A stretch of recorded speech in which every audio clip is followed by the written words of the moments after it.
Hello everyone, today we'll talk about how to fix or how to solve the problem of Tonkeeper. You will go to settings.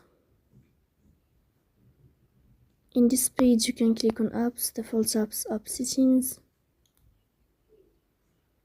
On above you can search about Tonkeeper and you will enter. Here you can click on first stop and you can click OK. Then we'll enter to the window of storage. Here you can click on clear cache. In the end you can turn off your phone and you can wait a moment to turn on your phone again. So please don't forget to support us by like and subscribe. See you next time in another video.